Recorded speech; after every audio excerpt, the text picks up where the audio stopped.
Let's do one of these. Can you hear me on your? 42. Two Souls, One Journey. A raw and unedited look into our lives as humans. Based on the 21 grams experiment by Dr. Duncan MacDougall, who concluded that the human soul weighs 21 grams. On this podcast, we will explore that no matter what our lives look like on paper, our souls journey similarly. On this episode, we're speaking with the fabulous, the amazing, the talented, the sassy, the undeniably powerful. Oh, sorry, they're not available today, so we're just going to talk to Rahim. I guess we're just going to talk to Miss Lady Adavan. No, I'm kidding. Guys, just so you know out there, I've been watching this on RuPaul's Drag Race at every read, and I've been dying to use it. And I think Rahim knows that because you've seen me watch it every RuPaul's Drag Race and dying to use it. Every episode. Every day. I'm not annoyed. I think it's a great life choice. No, I think it's a great life choice as well, says the person who watches The Desperate Housewives and is quotable and quotes every Sex in the City. You want to play this game, sister? Okay, but Sex in the City is different. Like, that's timeless. Okay, you know what? Let's not fight. I hate it when we fight. Let's have a drink. Let's start this off with some tequila. Cheers. Here's just some reposados. Yes. All right. So this is our part 2, and I'm actually really excited to talk about like some more personal moments that we've had. You know? Yeah. I mean, it's my podcast, so let me lead it. Bitch likes to take over. Oh, sorry. Oh, did you think you were interviewing me this time? No, bitch. Okay. All right. Okay. Just start. All right. Let's start. I think what's really interesting about our friendship is that no matter where we are, people are like, I connect with you so quickly, no matter where we are. If I haven't seen you for decades, there's this instantaneous, I mean, I love you to pieces, you know I love you to pieces, but instantaneous love that happens that people who don't even know us are like, wait, are you guys best friends? What's happening? There's something about like, so based on the podcast, we'll talk about 42, right? The first time I met you and when our souls connected, because I think undeniably, if anybody sees us, our souls are like, our souls are connected. We can never debate that moving forward again. Yeah. Same girl. But so I'm trying to think back to the first time I met you and where I think our souls connected. Do you remember that moment, or should I go first on this? Do I remember that moment? Yeah. Well, let me share my moment, and then... Oh. Okay, you go. Let me go first. Let me know what I was wearing if you remember. I don't. So my memory of you is Camp Marifa. I was director. No, Salima Ladak was director. I was counselor. And I feel like I remember your energy and your feel. And I had just come. No, I hadn't come out that year yet. But clearly I was super gay. But what I remember is that when I was in charge of the newspaper, and you and Aman Ismail, there's a sketch of you in the physical newspaper of Aman Ismail sketching you, Rahim Thawer, in there as one of his artsy things. And while I don't I have again a memory of you as a child, like this energy of who you are as a child. Like you're always like this bubbly, sassy. Like you stood out. Like your energy always stood out. But our souls, I think, didn't connect because at that point I was still probably closeted until you came back from university and we were starting IQ, like a official IQ piece. And so that would have been in my 30s. So I think 2008, 2007, something like that. Yeah. And I think that's when I think our souls connected. And I think, first of all, it just connected as in like, you're some fun gay brown person I can hang out with. But then it quickly morphed into like, community building, what are we doing next? How do we move the agenda forward? And you were so great at it. And I remember being like, I don't know what's going on here. I just know I need to support this girl. And at the same time, I was coming out and doing drag and doing artsy stuff. And you were like, I don't know what's going on here, but you were at every one of my shows in the front row with the posse of brown people, which was so like I think that was the first time in coming out I realized how racist or how white Toronto is in the queer community. But prior to that, I didn't recognize that. So I think that was the year that our souls connected. And it was like I just knew you were my person. I knew that. I guess I didn't know. I just knew you were my person. I didn't realize how we were going to journey, but I knew you were my person. And then we'll talk about our journey as we move forward. What do you remember? Lovely, you know, so I remember you as camp. I didn't think of you as a camp counselor. I thought you were a camp director. So maybe I'm mistaken on the timeline, but I was a lot younger than you. Like that was when I came to Camp Marifa. No. Like just to be the real. Like right now we're 7 years apart, which isn't a big deal. But then like that, I remember I went to Camp Marifa in 1997 or 1998. Right. And I would have been in second year university by then. Yeah. 97. So okay. Anyway, so that the age difference then was really something, and I didn't know you were gay then at all. But I remember somebody, another participant, made fun of your voice. He did a great Shafiq Kamani imitation. Like he was actually very good. But what was his name? He did it. It doesn't matter. The point is, he did it. Like the way he did it was an expression of, you know, homophobia, obviously, or femphobia, or both. And I remember your sister was there, and she was like, "Yo, don't you fucking say anything about my brother, or I'll slap you in the face." And I remember that's your older sister, Salima. I remember thinking, yo, she's so scary. Like, I remember my heart beating so fast. We were in like this, the arts cabin or something, and she just let him have it. And then the guys were like, okay. So anyway, so that's one memory. Another memory, and you know, at that age, like I was really cued in to like people who might be gay, even though I didn't have, I was far from having that language myself. And then I think, were you part of Expressions of Pamir? No, everybody feels like I was, but I wasn't. I mean, I was backstage. I was never front stage. Well, no, you were part of something though. Something that was Central Asian focused and big in our community. Join That, which was Join That. Happened after Pamir, yeah. Okay, so you were on stage doing a dance, and I was in the audience with one of my aunts, my dad's sister. Which one? I know. And I said, "That's Shafiq Kamani. He used to be my camp director, and he's gay." By then, I somehow knew you were gay, and it felt important to me to let her know that gay people exist. Though I was, again, far from being out. Like I would have been in early high school then. Right. And then returning to when we would have circled back and like really done community organizing together. 2009 is when I moved back from Waterloo to Toronto. But by 2008, I was already visiting Toronto and in and around the village. And I think I remember us meeting up for coffee, and you were dating Nahid, and you know, that relationship symbolized a lot, right? I was like, oh, these two Smileys, they're in a same-sex relationship. It just meant like, there's possibilities for me. And I was like, if I remember correctly, we met up for coffee somewhere, and you were living with your boyfriend, and he was doing med school in Calgary. I don't know if that timeline matches up, but that's somewhat of what I recall. And then once I moved to Toronto and we hung out, we were pals, and we were going to Byzantium every weekend. I loved following you around as your drag groupie. Like, that was all great. That's so funny that, first of all, this is my moment. So I feel like I would have been a counselor at that point, the year after I was a director. Okay. And, you know, it's funny we talk about Salima, because I think later in our life, when I was doing some sort of a dance performance, I was introducing to my sisters. You're like, oh, where's your dark sister? And I got confused. I didn't know you had two sisters. Here's what happened. I remember that moment. It was so embarrassing for me.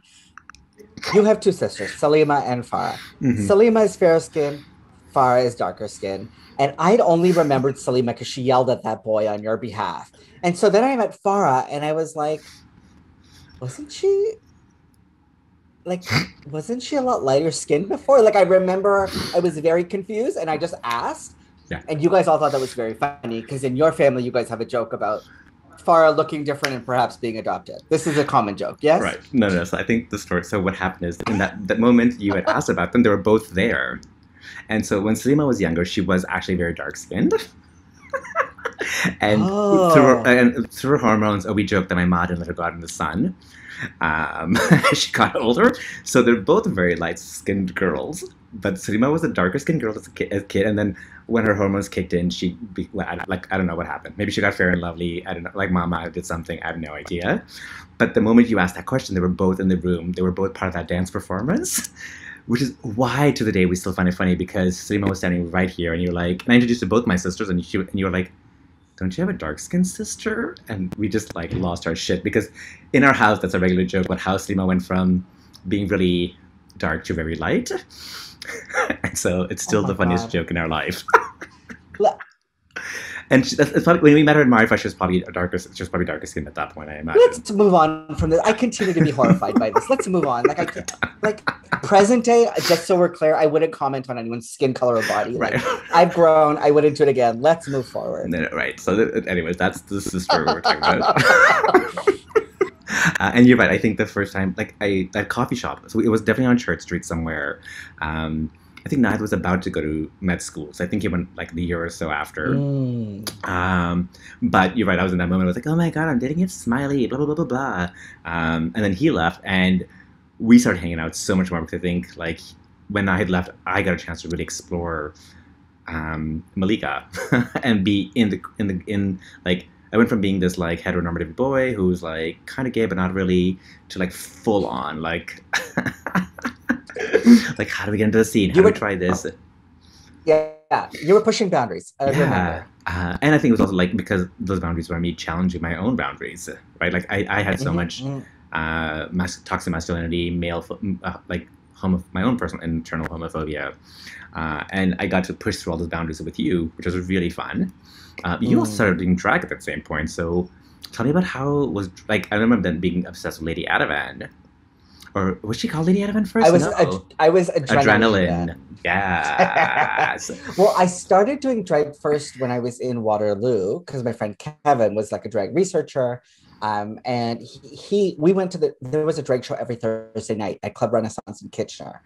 And I did, I worked for the AIDS committee there as a part-time peer outreach worker. Right. And so I did bar outreach every Thursday. And so we were at the bar every week, twice a week, Thursday and Saturday. Saturday for dancing, sometimes it was a drag show, but Thursday, the whole night was a drag show, and we were there. And so I kind of discovered drag there. I tried it out there. And then when we came back to Toronto, I only did drag a couple of times. And once was at Cruise and Tangos, and then Rico's, and then a performance at Club 120 for a fundraiser. The Canadian Cancer Society. Oh no, it's the bike rally fundraiser for Tim Savannah. Yes. Right. So I had a short drag journey. I loved it, but like that was a short career. Right. Would you ever do it again? Like, would you revisit it if somebody came and did your hair and makeup for you? Okay, that's rude. But the answer is also yes. Like I would love to, but I think like I can't do hair and makeup. And I don't love how competitive drag is. Like I like to watch competitive drag, but I wish that wasn't the point, right. You know? And so if there's a situation where it's less competitive, I'd be into it. And part of me, to be honest, I don't like, I like the idea of performing. And I when I think about performing, I want to perform like Midnight Train to Georgia or Fancy by Reba McEntire, or you know the stuff that I play all the time. Like there's some things that I don't think they get enough airtime, and so that's what I would do. And another part of me also loves the idea of just going in drag, i.e. or cross-dressing, and going to a gay bar and dancing the night away. Yeah. You know, like that was fun when I was younger, and I'd love to try that again. So if someone does my hair and makeup. So let's hit on a few things. The hair and makeup comment wasn't shady because I know that it's just texting for you. It's not interesting for you. It's not exciting for you. And for me, it's a dream because I want to get you into Shea Coulee makeup as soon as possible because I love her face. And I think her face will look beautiful on you. So that wasn't a shady comment, just so we're clear. Oh, that's nice. It's more like I want to be like, Shavik, you do my makeup. Let's go. And then let's talk. And so the other thing I think is like, Let's talk about dance first. I think that's it. Like going out dancing to Rico's or Byzantium.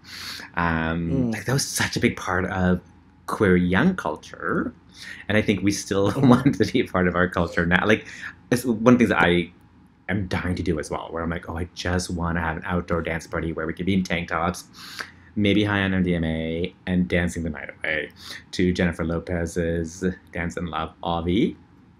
Obviously, yeah. Obviously. A house version, though, obviously. Oh, Okay, yeah, anyway, continue. we can't do like hello. Um,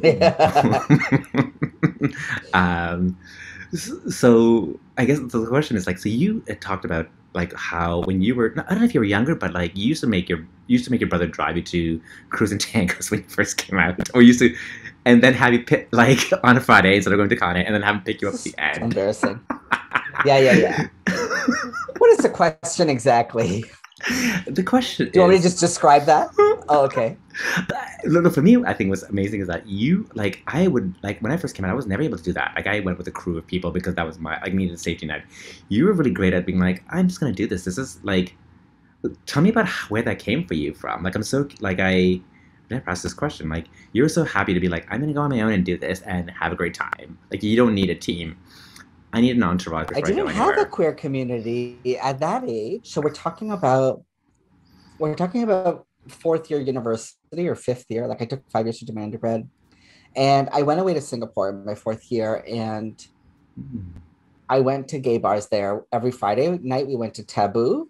We like knew the bartenders. We had a crew. My crew was mostly straight girls, but also some of the international students that there was a couple of them that were queer. Well, one in particular. And so between like 3 or 4 people in my group of friends, like they didn't come with me every week, but somebody always was like, okay, I'll go dancing with you, whatever. Great. Right. And so I got so comfortable with going to gay bars. I didn't have that initial anxiety about what will I do when I'm there, or like I'll feel out of place. I had broken in that way when I was in Singapore. And that year, so I was 21, and that would have been December of 2006. I had a month between my 2 semesters in Singapore. And so I went to Australia on my own, and I backpacked, and I really I really backpacked. Like I stayed at hostels. Everything was like super, super on a budget. And I made sure in every city, like I went to a gay bar and ordered a drink. I would have been an alcoholic then, but I couldn't afford it. So I would say I'm allowed to have a drink. And then, and I would just dance, and I would talk to strangers, you know? So by the time I got back to Toronto, you know, I didn't have a community. I had a lot of my straight friends, but I didn't have a gay community. And so I was like, I'm going to the village and I'm going to the bar and I'm just going to dance. And I knew my family didn't love it because I just come out to them and they weren't happy about me going out and whatever. But my brother was on board, and I was like saying, can you pick me up at 2:30? And he was a younger person then too and could stay up that late. He would be up late watching TV, hanging out with his friends, who knows what. And so he'd be like, yeah, fine. Or he'd be like, how about 2:15? Like that would be his negotiation, which is fine. And so I would like subway to cruise. And then he would pick me up, and like that would be it. Like we did that like 4 or 5 times. It wasn't like a ridiculous number. But then I moved back to Waterloo, and then I was going to the bars there every weekend. I mean, I just think it's a cute story. People should just hear about it. And I love it. I love that like you tied in all that stuff with you, like because you still do that. You still make it a priority of yourself. If you go to a different city, you'll meet with the queer, like your queer Muslim brothers and sisters there, and you'll go to a bar there. Like you are still that girl who does those things. Like nothing's changed. I mean, your budget's gone higher, so you may have 2 drinks. And they're both doubles, and it's fine. No, it's totally fine. Yeah, when we moved to Winnipeg, Chef, one of the things I was secretly dreaming of, I was like, oh, what if it's less pandemic-y there and they open up Club 200? And frankly, it's not like a fancy bar or anything, but I was like, what if like we could just go dancing every weekend? That would be so great, you know? Right. It didn't happen. Yeah. So anyway, as we know, but I'm still that girl. I kind of believe like in any city I'm in, you know, like there's a drag bar, there's a dance floor. There's a bathhouse. There's an LGBT center where I can just walk in and make conversation with somebody. Like I'm sorted, you know? Yeah, I feel like I love those things. Those are basics for you. You don't need anything more than that, and you're great to go. And you are so good at it. I love that about you. And I think But people yeah, just need to and know I need that. a margarita. I need a margarita or an old fashioned, and Yeah, those two specifically, or both. all of the things. Right. So speaking about fancy, I think the audience will be really interested to know, as hip and happening as Rahim is, two of his most favorite songs in the world are country songs that he loves to blare first thing in the morning on Sunday. I mean, you mentioned it earlier, and Reba McEntire's "Fancy" is your jam. Like I have never like. It's my learning. Like that was my one thing living with you. But I was like, what? This is what he likes? Because when we meet and we're outdoors, you're like, Britney, Beyonce, like, not Beyonce maybe, but Britney, Whitney, like, your jams are very different. Yeah, but yeah. Alanis Morissette and Reba McEntire are your go-to girls, which is very interesting for me. But also, I feel like something you had said to me when I was doing drag back in the day, you were like, what makes Malika John different is that she's a brown woman who can come into a drag bar and do a Celine Dion song and do like it was a different categorization which and I was like, oh wow. And I just used that recently to describe myself in another podcast because I didn't know what made me different than other drag queens. So I think as you start your book tour or when you start your book tour next year, maybe you should come out and do Fancy as Reba McEntire because I think that would be a nice resurgent of adrenaline or Lady Ativan, whoever you decide to use, what name you use. Yeah, look, I for sure will do that. And you know what I love about that, Malika, is that like doing the Bollywood jams is great, but we also have a complicated history. Like, like you were born in Nairobi. I was born in Toronto. Right. We have this East African background. We have like South Asian, Indian, Gujarati lineage. And we're like most of our lives have been like Ontario girls, So when you just do like a Celine number as a brown girl, I'm like, yes, it doesn't feel like we're trying to be this other thing, even though that other thing is also us, Right. But it just feels like nice and easy. And I feel like there's some things about like Canadian and American culture, some of these like these country jams or these like these white girl ballads, and I'm just like, I'm feeling, And so I'm like, I want to do that for drag. Like, I don't want to do a Bollywood song. Get out of here. That's not me. That is also part. I feel like people thought it was like, Rahim also will come and do 80s or 90s Bollywood. Like, I love Bollywood, so I blare it in the house. But Rahim would be like, like, you'll come in and do like mashups all the time. And I was like, how do you even know this? Like, living, like, again, things that I didn't think about you, I fully found out very quickly. Like, okay, fair. Right, so you have this moment. So I misrepresent myself, really. No, I think there's just like maybe there's in your safe space you do different things, but I think people need to know that. I need a safe space to embrace Bollywood. That's so funny. I think Vijay's gonna die at this moment. I mean, he always plays Bollywood, and I'm like, turn this shit off. Like, I don't understand it. Right. Play some white people music. But you do understand it. That's the thing. Like, if you like, like, you know what? It's resistance, internalized racism. I don't know what it is, but I'm just always like, oh, I'm not that girl, and I guess secretly I am. So yeah. Okay. Moving forward. Moving. Okay, so let's talk. So I think like we've shared some really cute, tender moments in our lives that I want to bring up because I think we don't get to talk about those enough, or we don't get to put out publicly like this enough. I'll start with the easiest one, and that was like when we first moved here. We had our first fight ever, and so I don't know if it was a fight or a disagreement, but I remember like I was really mad about it. Let's say fight, and I remember you came in. Like we had the fight. I was sleeping. You came in. You opened the door, and you're like, "I didn't appreciate you did blah blah blah blah blah," and then you slammed the door and you went left. But then you came back 5 minutes later and you came and cuddled me, and we just like had like, I don't know what it was. It was just kind of like I remember even for me a moment. I remember even me like being mad at you was such a moment, and then I could only imagine in reaction, how you must have felt walking through the door that moment, because I remember I was being so mad. I was mad when I texted you. I remember, and because of that, I had to sleep because I was like, I can't exert any more energy, and that's my recovery. Yeah. Great. And then you got, and then you came back. So that was, I think, one of our like most softest touching memory. Yeah. But you always choose love. Like in living with you, it's so important for you to be like, I'm going to honor my anger, but I'm going to then respond in kindness. How did you make that choice? Except when I slammed the door. But yeah, I hear you. Right. I appreciate that. I think people are essentially good.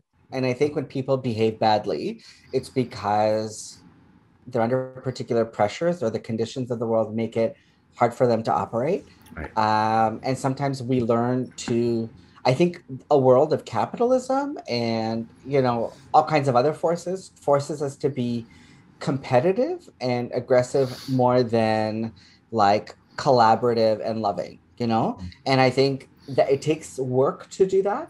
And I think my friendships with both Mason and Mohini have taught me that a lot. Like working through conflict in a way where I tried my best to be accountable. I try to say like this hurts my feelings, or like I Mason, during the course of our 6-year relationship, he would say, if we were in a conflict, he would say like, I would love it if you said this thing this way.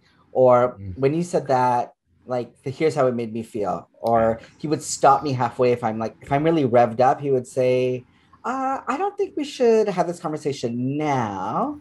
It seems to me you're talking about this when I wanted to talk about that. So let's just come back to it. He was very good at slowing me down.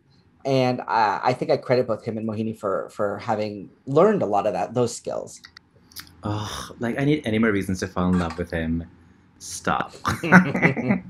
Well, I'm grateful for that moment in our lives. I think that and our conversations about Mason will take me like it's really shifted the way I look at people and the way I think about how I'll approach future relationships, both friendships and like romantic. That guy can't even. Okay, let's not talk about him. and Mohini, just so we're clear. Blah blah, yeah. So another moment is when I seroconverted. So I've never really talked about this online or with most people. You were in that room with me. Like I had come in to get tested, and it was this whole I think both our heads were like, this is funny. I thought I was just going to get a syphilis test or something. And in a rapid test, we found out my status at that moment. And I know for me in that moment, I was just like, shit, what the fuck? Just like my life. I don't know what the impact of my life, but I remember just going blank at that point. I've never gone blank in my life. I remember every detail to a point. All I remember was that you were there. And in a moment, our friendship conversation turned into like, here's what needs to happen, and here's how you need to take care of yourself. And I remember being like, thank God Rahim was in that room. Thank God Rahim was in that room because I don't know if I could take that news from anybody else. Tell me, like, and I don't know, did you even hug me at that point?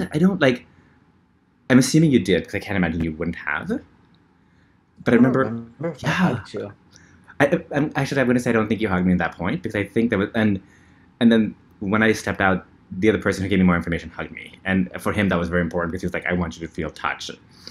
But there was just a moment of shock because for me, it was like, I was in Vegas. I was out in Vegas the week before with my best friends, and I thought I had a cold. So when I came to you, I was like, oh, I've got syphilis, is what I thought. But it was actually seroconversion illness. That's what you had in Vegas. Right. I see. I was seroconverting it. Yeah. Okay. So for me, that was a very tender moment with that. Like, I feel like I can't imagine, because I feel like after that, you protected me from so many other things that knowingly or unknowingly I would have stepped into. And because you've worked in AIDS and HIV, you were able to do that. And it's also a field that not most brown people go into. So let's talk, like, I want to know how you felt like it in that moment. And then also what made you choose going into the HIV community, because I think having you there was so important for me. Yeah.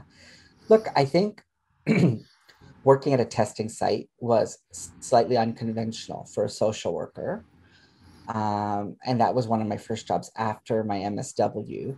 And they let me do a lot of stuff. I was doing counseling. That was my main job, but I was doing rapid testing. I was drawing blood for STIs and syphilis and that kind of thing.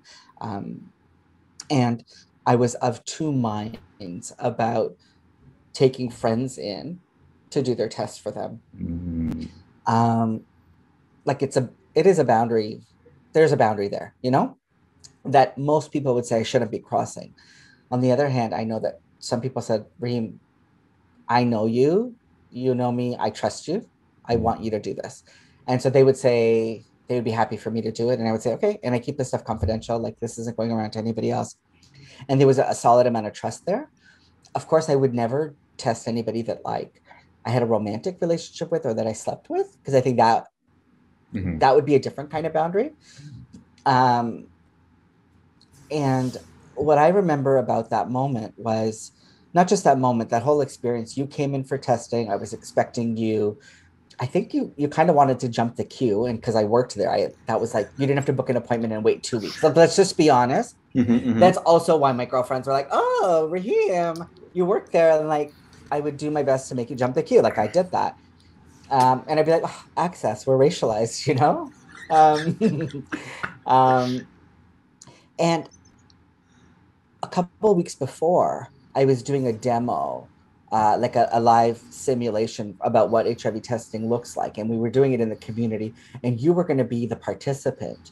But we didn't do it with you because the regulations at the clinic said, if you do this with somebody, you have to test them beforehand to make sure you know their status. And so I didn't do it with you. I did it with somebody else as my simulation partner. And then I think it was a week or two later, you came into the clinic. And as I was doing your risk history, like I had a flow sheet to follow. But by the time you came in, I knew that flow sheet fairly well. So I don't know if you recall, I probably wasn't writing a ton. But at that particular time, we were seeing in the clinic a lot of people who were using meth and having multiple partners, condomless sex, and seroconverting. And at that time, we didn't have PrEP, or we weren't talking about it like we do now, right? So there was a big debate. There was a lot of energy around the idea of barebacking and bareback subculture, right, and how that relates to crystal meth use. So I remember taking your history, and I didn't realize I didn't know much about you using crystal meth. I didn't know how you took it. I didn't know what circles you were part of, where your like what your use looked like, who your friends were that you were partying with. Like I didn't know about that part of your life, even though we were pals. I was seeing you very regularly at the time. We would party all the time. And there was a moment where I was taking your history where I was like, he fits a classic profile here. Like sex with multiple partners. And we always ask, like, is that the only partner you're having condomless sex with? Do they know their status? Are they on treatment? And your answers to those made me a bit like I was concerned. I was like, oh, this isn't so easy peasy. If I recall, I didn't leave the room. Normally we leave the room to mix the fluids. I think I took your blood and we did the rapid test, and I did it right in front of you. 1 dot was non-reactive, 2 dots was reactive. And I explained that to you. And then we got the 2 dots, and I was a bit shocked. And I said, I think I went into, okay, like, you're going to have to see a doctor. We're going to do another blood test as a confirmatory, and we're going to get you connected to supports. I remember you rocking a little bit back and forth. I don't know if my mind made that up, but I feel like I saw you. I remember you rocking a little bit back and forth. And I felt terrible. I had to put you back in the waiting area. And I could see you were in the back, and your face was like flush. It was pretty red. I don't know who you had to see after that. But I do remember that moment. And then I remember I had a tough couple of days after that. At the time, Chef, now I'm a bit more removed from the HIV movement and community, even though I work in that community as a consultant. I was so in the trenches in a way in those days.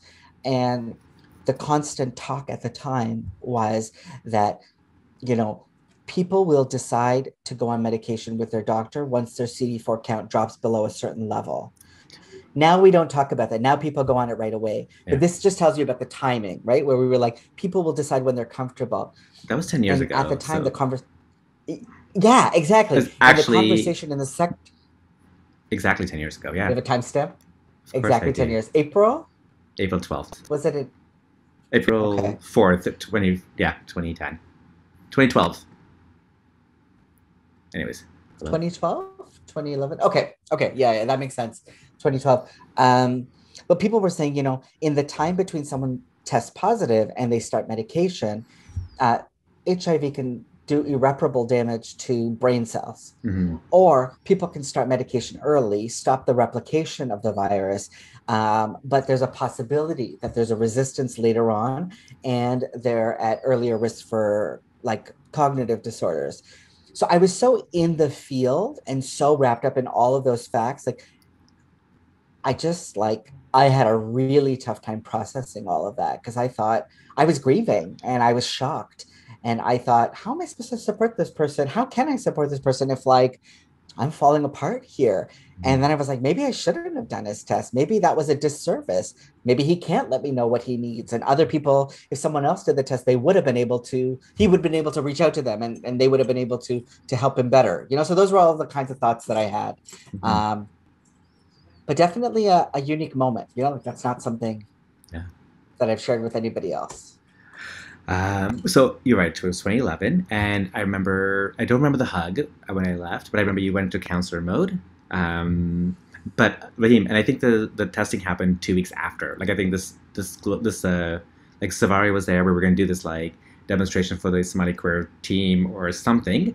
And I think it was 2 weeks after. Group, yes. Yeah, and it was 2 weeks after because you had already known, like you were already like, no, Shafi, you can't do this test. Like, so for me, I remember that being a protective moment where you were like, you stepped in to be like, no, you can't. So like, you were like so I was like, oh, in the window period. Yeah, and you were like, Shafi, and you were like, no, let's pick somebody else. Like, so for me, I remember like that was part of my like, Rahim stepped up to protect me in that moment.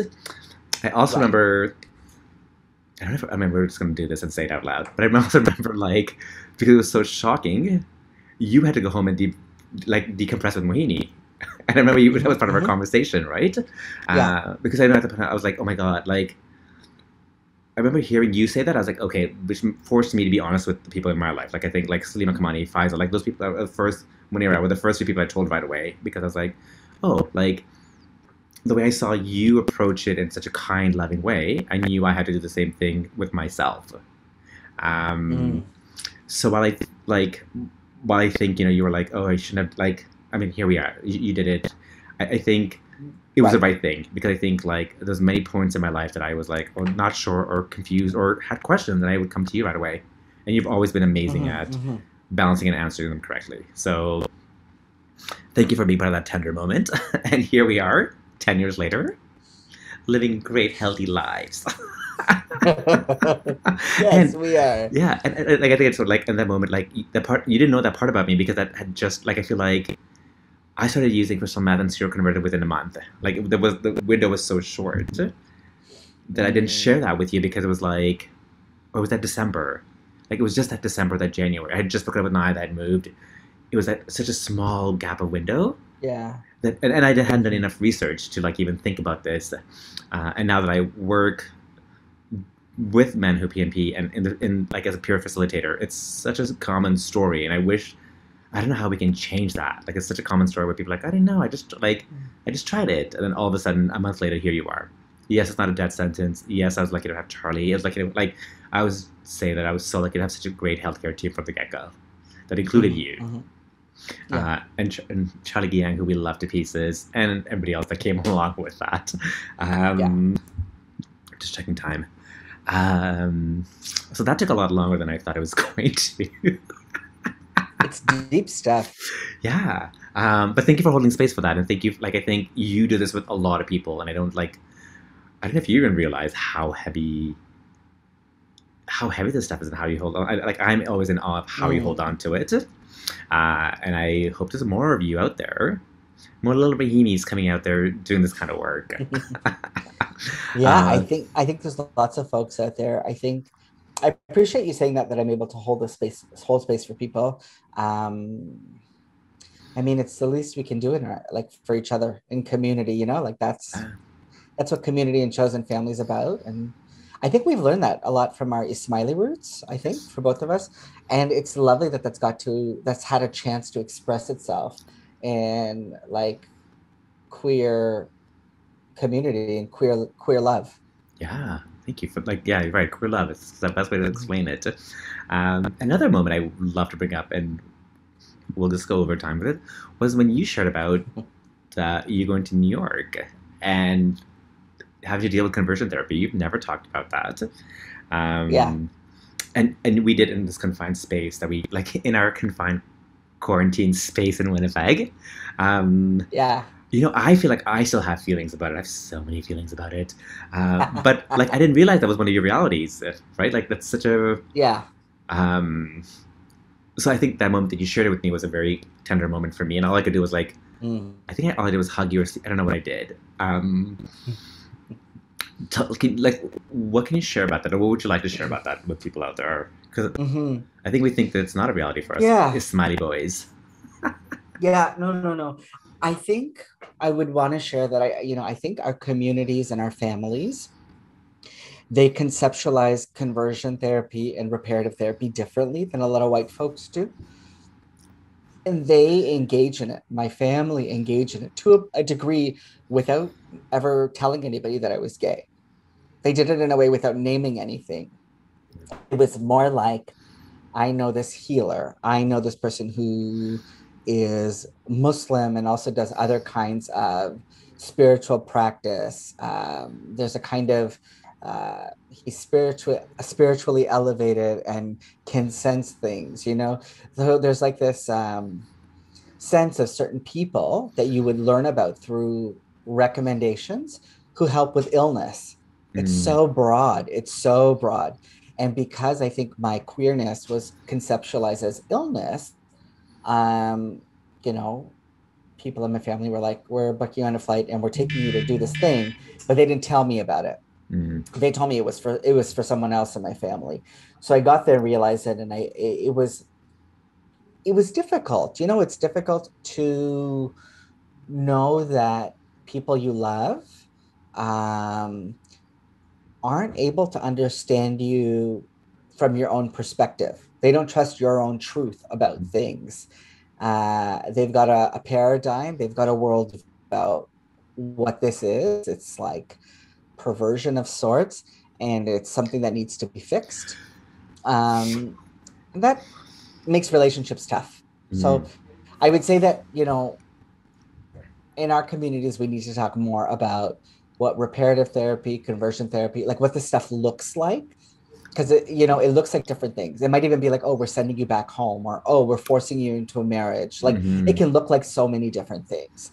And it's highly dangerous, like I happen to have a lot of support. And I came out okay and resilient. But, if I didn't have the same kinds of support, if I wasn't financially independent, I might have been in a much more vulnerable place, and I might not have had the resources to integrate and process what that meant for me, and to bounce back. So I just I think we need to talk more about those things in our communities. Well, let's talk about more things we need to talk about in our community. You are about to go to South Africa and write a book about about queer relationships, and I can't wait for the world to have you tour around and share this book with them and talk about these things, because I think it's so important for us to do. So that's super exciting. That's coming up. And I want to say that wouldn't have happened if we didn't come to Winnipeg. So, yeah, for that. I think it's true. I agree. 100. Yeah. I mean, our time is up, which is crazy. I mean, maybe we'll do another podcast another time. But you are also creating a new podcast I think people should watch out for. Like, people Google at ladyatevent.ca, right? Or .com? No, it's ladyatevent.com, or you could just go to the cbtdive.ca. My podcast is going to be about helping people demystify cognitive behavioral therapy. Amazing. And then look out for Rahim's book, because that's going to be, I think, amazingly transformational. I think both as somebody who was a part of your life doing these things and not a part of your life doing these things, to read them, I'm excited about it. And I truly believe it's going to be the next, Velvet Rage. So there, I said it. I hope so. Thanks. Yeah, that book is going to be, the tentative title is Seeking Stories from a Gay Therapist Making Sense of Connection and Relationships. The manuscript is going to be completed by May 2022, and it might be out by the end of 2022. Like, we don't know. Yeah. It's hard to say, but I'm looking forward to that, and so excited that you're cheering me on. Like, it's going to be fun to write knowing that, you know, there's people in my life who are excited to read it. Yeah, oh my god, and I feel like when a pre-sale's coming out, because everybody should go buy at least 4 copies each. Like, let's make this the book to talk about. I'm not gonna do a rapid round question. I'm just gonna say thank you so much for being a part of my life. Thank you so much for championing a lot of things that you've championed, and I'm looking forward to all the great stuff that is gonna come your way and my way, and I can't wait for little brown boys to know that it's okay for them to be us, and to... I love that. It's okay, yeah. It's gonna be okay. It's gonna be okay. It's gonna be okay. And if it's not, give us a call. No, kidding. If it's not, put some hair and makeup on. Yes. And I'm just gonna end with this. I'm gonna be like, I'm gonna end with this because I think it's the best way to end this. It's gonna be... And you probably didn't know, Marjorie, that Ms. Rahim was not just the Miss Georgia. She was only just any Miss Georgia. She was the Miss Georgia. She didn't just twirl a baton but the baton was on fire. And when she threw the baton into the air, it flew higher, faster, further, faster than any baton has ever flown before, hitting transformers and showering the darkened arena with sparks. And when it finally came down, Marjorie, my sister, caught that baton, and 12,000 people jumped on their feet for 16.5 minutes. 16.5 minutes of uninterrupted thunderous applause, ovations with flames illuminating her tear-stained face. And that, Marjorie, is just so that you know, and your children will someday know, is the night the light went out in Georgia. Whoever got that reference, yay. Whoever didn't, sorry. But thank you. So thank you for the people out there for taking time out of your busy schedule to tune in with Rahim and I as we chatted and shared these beautiful moments. See you next week. Bye.